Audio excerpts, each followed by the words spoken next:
नमस्कार साथियों, हिंदी स्टेनो बढ़ोत वाले चैनल में आपका हार्दिक स्वागत है।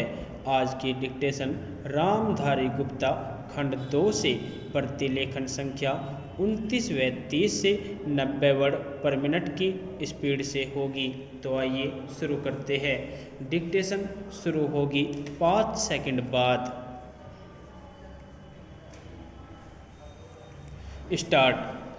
अध्यक्ष महोदय, नई तालीम में मेरी रुचि उसी दिन से रही है जिस दिन प्रातः स्मरणीय पूज्य महात्मा गांधी जी ने इस विषय पर विचार करने के लिए पहल एक सम्मेलन वर्धा में किया था, जिसमें देश के कुछ शिक्षा शास्त्री और राष्ट्रीय शिक्षा से संबंध रखने वाले कार्यकर्ता आमंत्रित थे।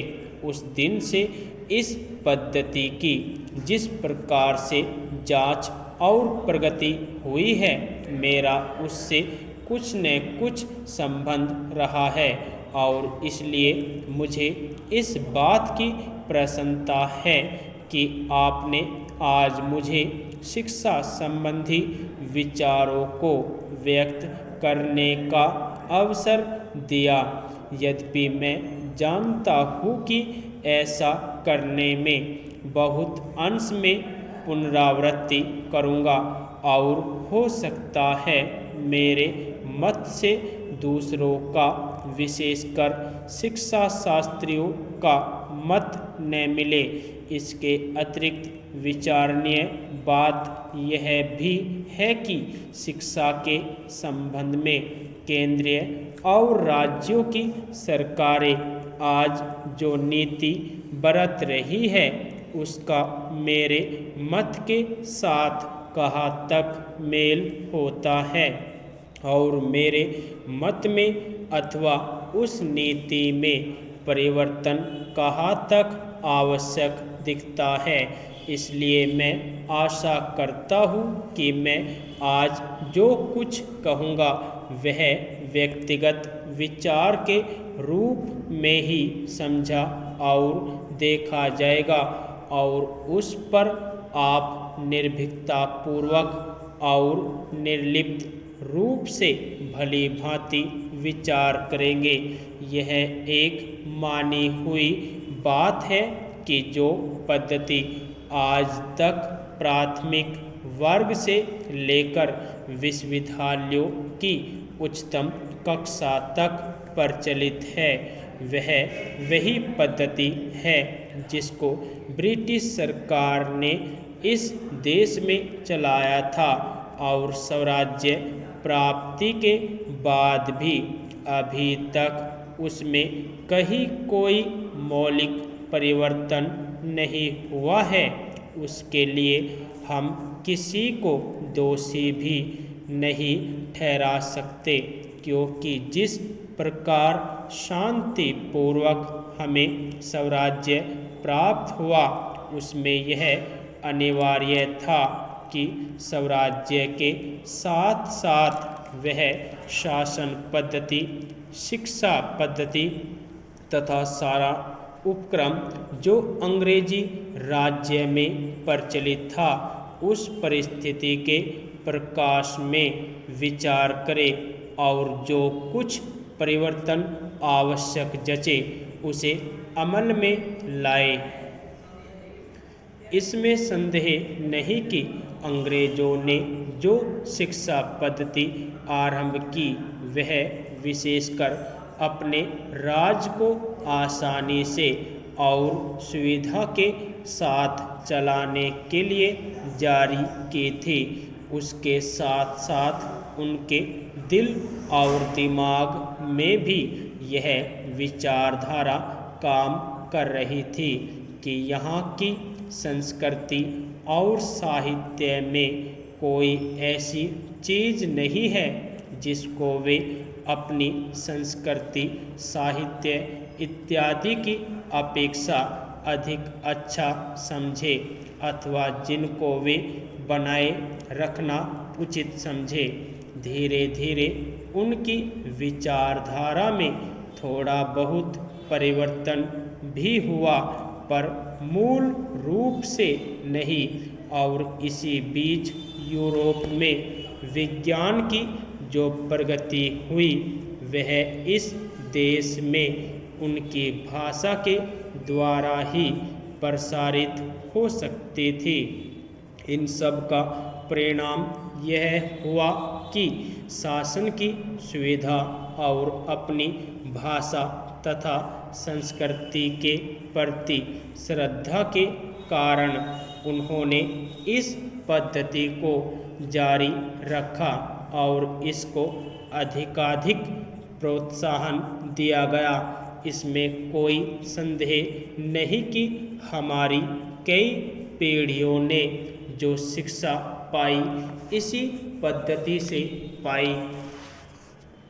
अध्यक्ष महोदय, कुछ लोगों का विचार है कि हमारी अपनी भाषा ही ऐसी भाषा हो सकती है जो केवल शिक्षालुओं के लिए ही नहीं बल्कि प्रत्येक व्यक्ति के लिए शिक्षा का माध्यम बन सकती है। और जब तक उसको माध्यम बनाने की ओर ध्यान नहीं दिया जाएगा तब तक शिक्षा इने गिने लोगों की ही वस्तु रहेगी और जनसमूह के जीवन तक नहीं पहुंच सकेगी। दूसरी विचारधारा यह है कि आज के विज्ञान युग में हम इस देश को यूरोपीय विचारधारा से अलग नहीं रख सकते और न इसका अलग रहना वांछनीय है। इसलिए कम से कम उच्च शिक्षा अंग्रेजी के माध्यम द्वारा ही दी जानी चाहिए। यदि ऐसा नहीं किया जाएगा तो हम जीवन की दौड़ में और देशों की तुलना में पीछे रह जाएंगे और प्रगति नहीं कर सकेंगे। यह बात केवल शिक्षा के माध्यम के संबंध में ही नहीं बल्कि विचार करके देखा जाए तो बहुत गहरी है और सारी पद्धति के संबंध में है। इससे स्पष्ट हो जाता है कि देश में शिक्षा प्राप्त करने की इच्छा बहुत अधिक है जो अब शहरों तक ही सीमित नहीं रह कर ग्रामीण जनता में भी दिख रही है।